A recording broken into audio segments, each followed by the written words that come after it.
Nationalism, different animal. Nationalism is based on the assumption that human beings are social animals.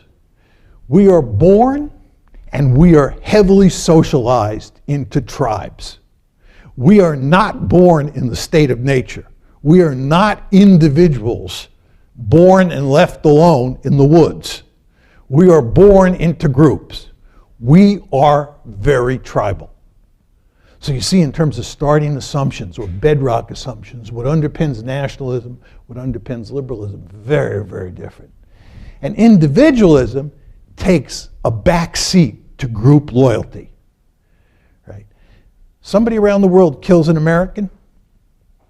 ISIS kills an American. It's fundamentally different than killing a Saudi or killing a Brit, because you're killing one of us. This is the tribe. Right? You're an American. Americans look out for other Americans. We're social animals from the get-go. And aside from the family, the most important group, remember I said that you're born into and heavily socialized into particular groups. Putting aside the family, the most important group in today's world is the nation. I'll say more about that in a second. What's nationalism? Here's my simple definition. It's a set of political beliefs which holds that a nation, a body of individuals with characteristics that purportedly distinguish them from other groups should have their own state. Think of the word nation-state. Nation-state. Nation-state embodies what nationalism is all about.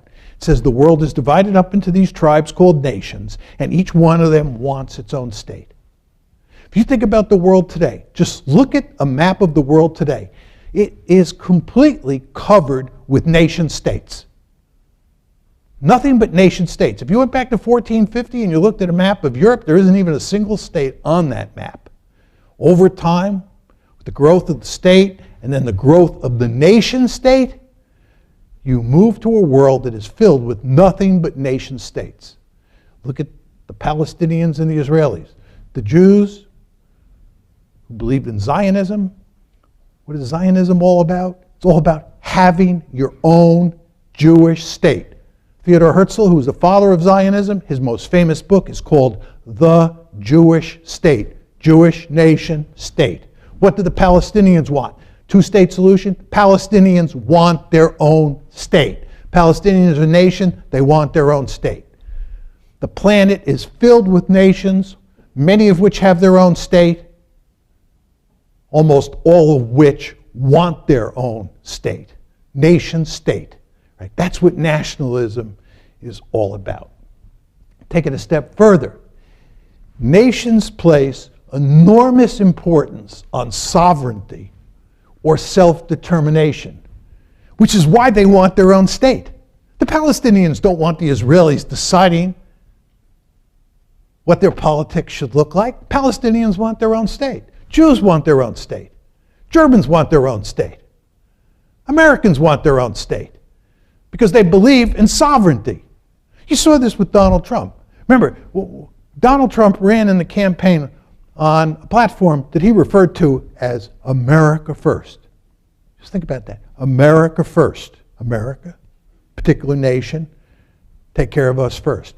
And he has made it very clear that he does not want anybody interfering in our sovereignty. And he was saying yesterday he doesn't think we should be interfering in the sovereignty of other countries. Right?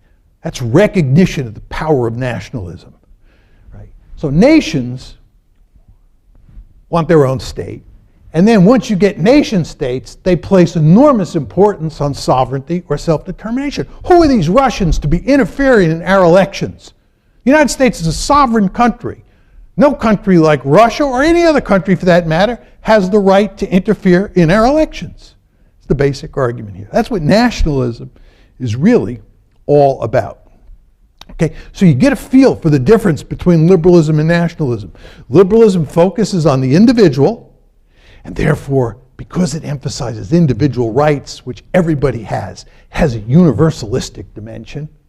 Nationalism is particularistic at the core. Right? fundamentally different.